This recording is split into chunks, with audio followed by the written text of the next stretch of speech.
The Total War series has been known for its in-depth, realistic, real-time, and turn-based strategy. After putting in roughly 12 hours into the creative assembly and Sega's latest entry into the series, Shogun 2, I've got some rather mixed feelings about the title. Keep in mind though that this review is in the perspective from a guy who has not played any of the other Total War games, so if you're looking for a comparison to the other titles, you're not going to find that here. Not knowing exactly what to expect in my playthrough, I spent a lot of the time in the tutorials, and when I finally made it to the campaign, I experienced several spikes of highs and lows, and that primarily is what I want to point out to you.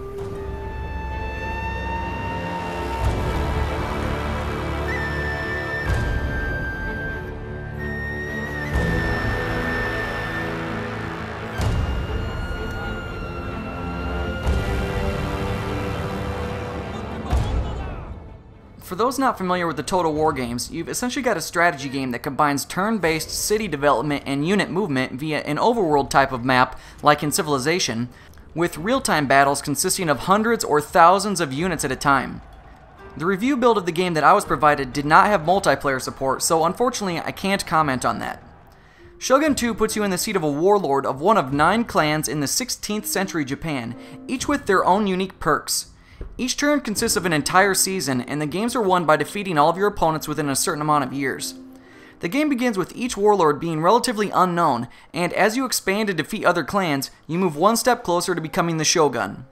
Early in the game, turns go by rather quickly as you don't have much to control, but as you gain new provinces and troops, they begin to drag on. If you're looking for an action-packed, fast-paced game, this certainly is not for you, as the standard length for some of these games resides likely on multiple days. Early in my playthrough, I didn't think that this was going to be the type of game for me. The pace was just too slow. The extensive tutorials were entertaining and action-packed, and then you're thrown into the actual campaign and things die down rather quickly. Once I played for a few more hours though, I began to get a feel for what was going on and became much more interested. Regardless, this is something that the Red Bull generation is likely going to need to consider before caving into the $50 price tag. The first thing that should be instantly recognizable upon watching gameplay footage is that the graphics are absolutely beautiful, enough so that I wasn't even able to play with all the bells and whistles enabled on my machine listed below. DirectX 11 shaders combined with the realistic sounds and top-notch voice actors really bring the battles to life.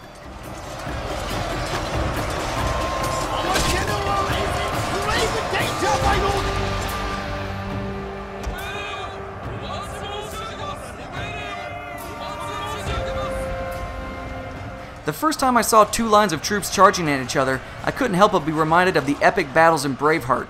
Unfortunately, the battles take forever to load, which seems pretty odd considering this is a PC game.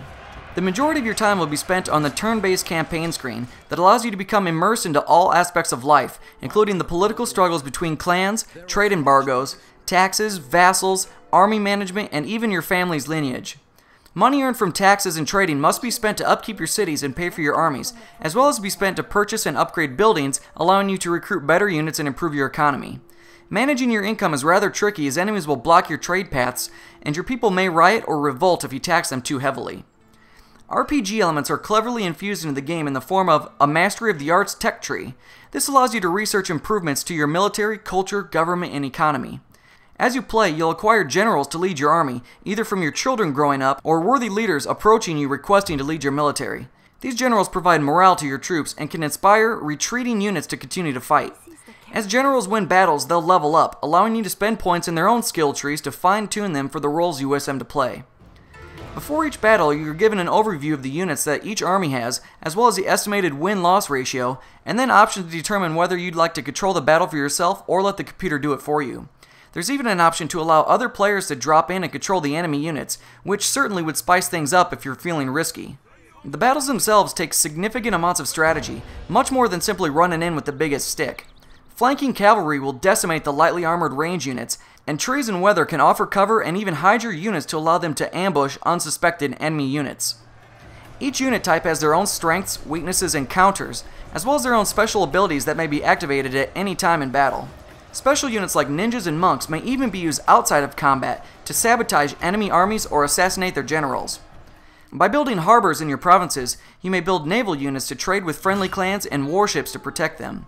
Naval combat is a bit different than ground combat in that each ship has a ranged attack and a melee attack in the form of boarding. While the naval battles are a bit slow-paced, they're stunning to watch as the water effects look wonderful. Finally, to sack a city and claim it as your own, you'll need to siege the castle with your armies. These are the most important and take the most strategy to come out victorious. Ninjas may be used to sneak in and open the gates as your primary forces cause a distraction, or you can simply climb the walls with your unmounted units to go for a full frontal assault. Victory conditions in all battles occur when you either kill all the enemy units or watch the remainder flee the battlefield.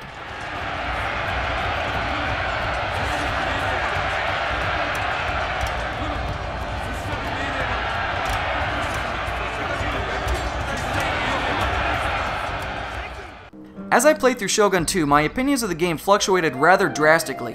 While enjoying the tutorial several times, everything was new, fresh, and exciting. I couldn't wait to get to the full game. Once I started, the game's pace slowed to a halt as I learned the intricacies of the politics and province management, in addition to managing my armies and expanding my empire. Once I got the hang of things, it started to get better, but my feelings never returned to the excitement I had during the tutorials. While overall I feel that Shogun 2 is a very polished, in-depth strategy game, when it comes down to it, I just don't think it's for me. I don't consider myself an action junkie, but this just didn't have enough of it to keep me actively entertained.